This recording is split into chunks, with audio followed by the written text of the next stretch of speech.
दोस्तों, आज मैं बात करने जा रहा हूँ मोहम्मद रफ़ी, राजेश खन्ना और किशोर कुमार जी की। जी हाँ गाइस, इस तिकड़ी की बात है। एक फ़िल्म थी राजेश खन्ना की, जिसमें जैसा कि उस समय आंधी थी राजेश खन्ना और आवाज़ जो थी वो थी किशोर दा जी की। तो जी हाँ, उस फिल्म के जो है लगभग सभी गाने किशोर दा गा रहे थे, लेकिन एक गाने को संगीतकार जोड़ी जो है मोहम्मद रफ़ी की आवाज़ में गवाना चाहती थी, लेकिन राजेश खन्ना जी जिद करने लगे कि ये गाना भी जो है किशोर दा ही गाएंगे।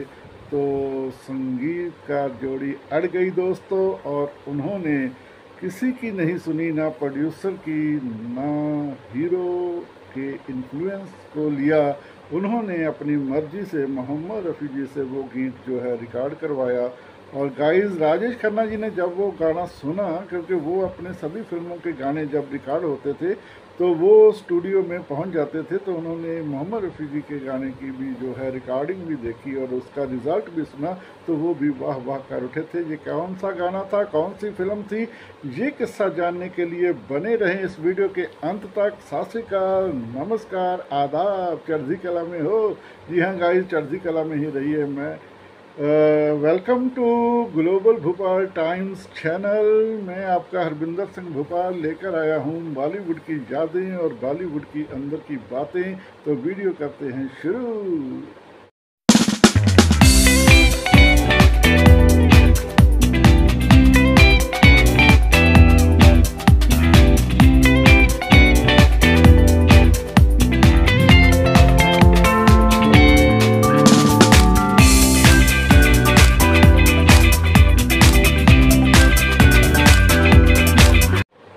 दोस्तों, ये किस्सा भी बहुत मज़ेदार है, ये किस्सा भी बहुत अजीब है, ये किस्सा भी बहुत इंटरेस्टिंग है। इससे जो सीख मिलती है, जो कम से कम मैंने सीख ली है, वो ये ली है कि अगर जिसका काम उसी को साझे और करे तो डंका बाजे या डंडा बाजे, जो भी कहावत है मेरे हिसाब से, उसको ठीक करके देख लेना। और गाइस, काम वही बेहतरीन होता है जिसको कोई करने वाला जानता हो, और जानने वाला और जो माहर होता है, चाहे वो जौहरी टाइप ही कह लो, जो माहर या जौहरी होता है, वो अपना काम कब कहाँ कैसे करना है जानता होता है।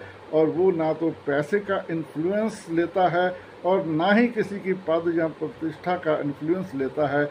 ऐसा ही ये एक किस्सा है गाइस, जो मोहम्मद रफ़ी, राजेश खन्ना और जो है अपने किशोर दा के साथ तो जुड़ा ही है। संगीतकार जोड़ी जो है वो थी गाइस लक्ष्मीकांत प्यारेलाल जी। और प्यारेलाल जी ने ही ये किस्सा, जब मैं गाइस बॉलीवुड की जो है करता था, जर्नलिज्म करता था पंजाबी अखबारों के लिए बॉम्बे जाकर, तो प्यारेलाल जी से भी जब मेरी मुलाकात हुई थी, तो उनकी सभी जो और बातें के साथ साथ जब मैं कहता होता था कि मुझे कोई ऐसी यादें शेयर कीजिए जो अभी तक आपने मीडिया के समक्ष शेयर नहीं की, तो उन्होंने ये कहानी मुझे सुनाई थी। अब बहुत बार वो जो है कुछ मतलब मीडिया से दोबारा भी ये बात को रिपीट कर चुके हैं। मैं अपनी यादों से आप लोगों के पास इसको इस तरह प्रस्तुत करने जा रहा हूँ कि आप भी अगर किसी काम में माहिर हैं तो उस महारत से ही काम कीजिए, उस पर किसी का इन्फ्लुएंस मत लीजिए। दोस्तों, ये बात 1970 के आखिरी महीनों की है। एग्जैक्ट डेट तो मुझे याद नहीं है, क्योंकि ये गाइस उस समय की बात है जब राजेश खन्ना की फिल्म हाथी मेरे साथी के गानों की रिकॉर्डिंग हो रही थी। जी हाँ गाइस, हाथी मेरे साथी फिल्म जो थी वो साउथ के प्रोड्यूसर ने बनाई थी। राजेश खन्ना जी और काजोल की मम्मी तनुजा जी इस फिल्म की हीरोइन थी। और ये गाइस, ये फिल्म बहुत ही बढ़िया सुपर डुपर हिट हुई थी। इसके गाने भी सभी लगभग हिट हुए थे। इसके सभी गाने जो है ज़्यादातर जो है गाए थे राजेश खन्ना जी के लिए किशोर दा ने, और इसके म्यूज़िक डायरेक्टर थे लक्ष्मीकांत प्यारेलाल जी।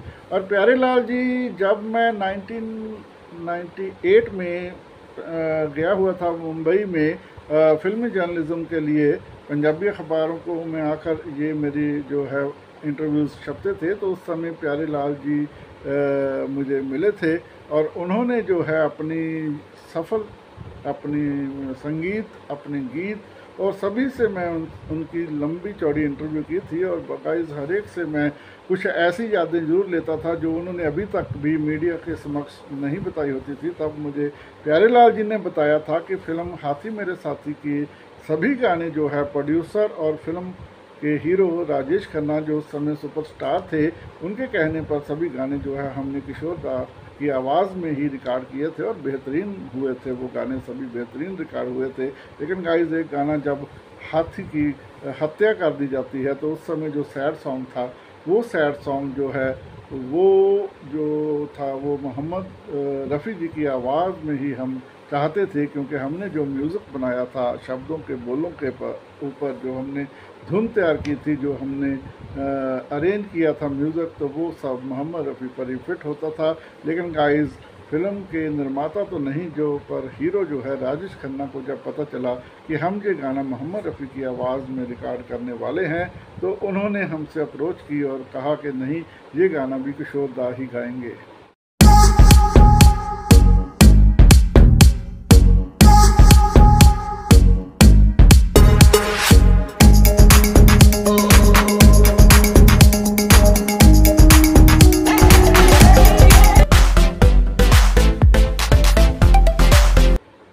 लेकिन गाइस हम अड़ गए थे, हम पूरी तरह से इस बात पर डट गए थे कि ये जो गाना है वो मोहम्मद रफ़ी की आवाज़ में ही शूट करेगा और मोहम्मद रफ़ी की आवाज़ जो है वो भी राजेश खन्ना पर उतनी ही सूटेबल लगेगी जितनी किशोर दा की है। लेकिन किशोर दा द्वारा गाया ये गाना जो है उतना नहीं बढ़िया बन पाएगा। तो गाइस हमने तो फैसला ले लिया था, लेकिन राजेश खन्ना जी का इन्फ्लुएंस जो है वो प्रोड्यूसर पर पड़ा और प्रोड्यूसर ने इन्फ्लुएंस जो है हम पर डाला। लेकिन गाइस हमें मालूम था, हमें विश्वास था कि ये जो गाना है ये केवल और केवल मोहम्मद रफ़ी जी के लिए ही है। तो हमने किशोर दा को और राजेश खन्ना जी को बुलाकर जब बैठक की और जब इस गाने की शब्द धुन सुनी तो किशोर दा ने ही जवाब दे दिया था। गाइस वो कहते थे नहीं, ये गाना मैं नहीं गाऊंगा, ये गाना मेरे क्लेवर का नहीं है, ये गाना मोहम्मद रफ़ी जी ही गाएंगे, मोहम्मद रफ़ी जी की आवाज़ में ये गाना सुपर डुपर हिट होगा। तो गाइस जो है हम तो अगर ये भी बैठक नहीं होती तब भी मोहम्मद रफ़ी जी की आवाज़ में ही ये गाना रिकॉर्ड करना था, क्योंकि हमें मालूम था कि कोई इन्फ्लुएंस लेकर अगर हम गाने को रिकॉर्ड करेंगे तो गाना जो है मर जाएगा। तो गाइस इसके बाद वही हुआ।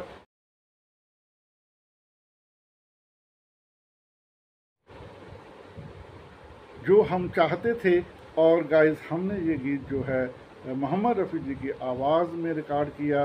और गाइस अपनी आदत के अनुसार राजेश खन्ना जी गाने की रिहर्सल के दौरान भी बैठे रहे और गाने की रिकॉर्डिंग सभी उन्होंने देखी और जब अंत में उन्होंने वो गाना सुना तो उनकी आंखों में आंसू आ गए गाइस। और राजेश खन्ना जी कहने लगे कि ये गाना सचमुच जो है मोहम्मद रफ़ी जी का लिए ही बना था। और गाइस इस गाने पर जब उन्होंने एक्ट किया तो ये गाना और भी सुपर डुपर हिट हो गया। गाना तो आप जानते ही हो ना, वो गाना है था नहीं है।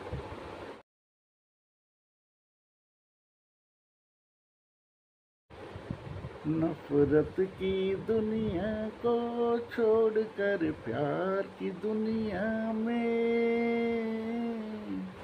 खुश रहना मेरे यार, खुश रहना मेरे यार। नफरत की दुनिया को छोड़कर प्यार की दुनिया में खुश रहना मेरे यार। दोस्तों तोड़ मोड़ कर गाना मुझे नहीं लगाना आता, ना ही तेज आवाज़ में मैं लगाऊंगा, क्योंकि अगर ये गाना तेज आवाज़ में या तोड़ मरोड़ कर काट छांट कर लगाया तब भी आपकी पल्ले नहीं पड़ेगा, समझ नहीं आएगा।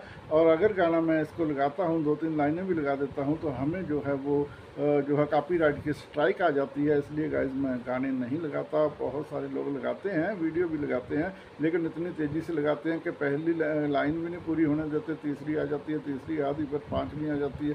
गाने का मुंह से पैर नहीं बनता। तो इसलिए गाइस मैं आपको गाना जो है अपनी बेसुरी आवाज़ में बताया है। लेकिन ये गाना आपने बहुत बार सुना होगा, ये गाना आपके कानों में रस घोलता होगा, ये गाना आपके साथ लिंक करता होगा, आपके इमोशन को टच करता होगा, क्योंकि ये गाना बहुत ही खूबसूरत बना था, क्योंकि उन लोगों के मुंह पर जो है थप्पड़ या चपेट लगाता था जो समाज के छोटे लोगों को जानवर की तरह समझते हैं और जानवर की तरह ही सलूक करते हैं, और जो गरीब के खून को पानी मानते हैं, जैसे अमिताभ बच्चन कहते थे तुम्हारा खून खून हमारा खून पानी। जी हाँ गाइस, दोस्तों ये किस्सा था हाथी मेरे साथी फिल्म का, और इस फिल्म के सभी गाने जो हैं राजेश खन्ना जी के लिए किशोर दा ने गाए थे और बहुत बढ़िया गाए थे, और सभी गाने सुपर डुपर हिट हुए थे। लेकिन एक अखीरला जो है शोक में ही गाना था, जो करुणा में ही गाना था, वो मोहम्मद रफ़ी जी की आवाज़ में ही संगीतकार रिकॉर्ड करना चाहते थे और उनकी ही आवाज़ में रिकॉर्ड किया, और ये गाना और भी सुपर डुपर हिट लिस्ट में ही रहा था। और इस फिल्म के सभी गाने हिट हुए थे और सभी गाने जो हैं चर्चा में रहे। आज भी जब सुनते हैं कानों में रस घोलते हैं। लेकिन ये यादें, ये स्टोरी आपके लिए मैं इसलिए लेकर आया हूँ गाइस कि हमको जिस भी चीज़ की महारत हासिल है, जिस काम की हमें बहुत ज़्यादा ज्ञान है, उसको जब हम काम करते हैं, चाहे एज ए एम्प्लॉय ही करें, हमें एम्प्लॉयर के इन्फ्लुएंस में नहीं आना चाहिए। बेशक छोड़ना पड़ जाए, अगर हमें मालूम है कि ये चीज़ कैसे बनूंगी, कब बनूंगी, किस तरह बनेगी, तो वो हमें ही करनी चाहिए।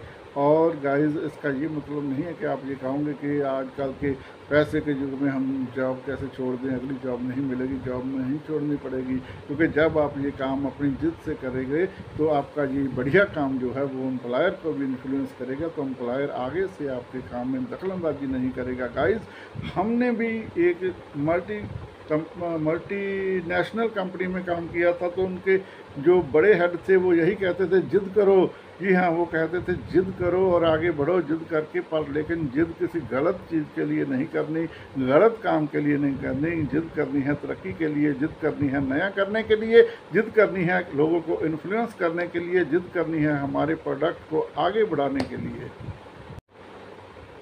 तो गाइस, ये किस्सा था बड़े लेजेंड्स का और बहुत बढ़िया किस्सा। अगर आपको लगा लाइक जरूर कर दीजिए कीजिए, वीडियो को लाइक कर दीजिए कीजिए, नहीं पसंद तो डिसलाइक कर दीजिए करिए, कोई चक्कर नहीं, लेकिन आपको बढ़िया लगेगी और आपको इंटरेस्टिंग लगेगी। बेशक बहुत सारे लोग कह देंगे ये तो बकवास है, बक की है, लेकिन बकवास नहीं है गाइस। अगर आपने सीखना ही नहीं, आप में मादा ही नहीं है सीखने का, तो भाई बकवास ही लगेगी। लेकिन मैं तो मरते दम तक सीखता हूँ, क्योंकि मुझे लगता है ज्ञान वो समंदर है जो आपको लेते ही रहना चाहिए। जहाँ समंदर के अंदर छिपी हुई वो सिप्पियाँ हैं, वो जो मोती हैं, जो चुनते ही रहना होगा, सारी उम्र चुनते रहना होगा। ज्ञान लेने की कोई उम्र नहीं होती, कोई सीमा नहीं होती। ज्ञान आप बांटिए, मैं लूँगा। और अगर आपको लगता है मैं ज्ञान नहीं बांट रहा, मैं सिर्फ जानकारी जो है इंटरेस्टिंग देना चाहता हूँ, ये बात भी नेगेटिव ना ले लीजिए कि क्या ज्ञान झाड़ रहा है। ज्ञान नहीं है गाइस, सीखना चाहिए हमें लोगों के तजर्बों से। क्या आप ये बात सीखने के लिए कि कुएं में गिरकर डूबने से मौत होती है, आप छलांग लगाकर ही मतलब मरकर ही कहेंगे कि मुझे फिर ही यकीन होगा? अगर कोई डूब कर मर चुका है, क्या उससे शिक्षा नहीं लोगे आप? चलिए खैर, कोई बात नहीं, हम इस वीडियो को यहीं पर आज समाप्त करेंगे। आपसे लेके इजाज़त, सत श्री अकाल, नमस्कार, आदाब। चढ़ती कला में हो, चढ़ती कला में ही रहिए गाइस। नई वीडियो लेकर फिर होऊंगा हाजिर। अब आपसे लूँगा इजाज़त। सत श्री अकाल, नमस्कार, आदाब।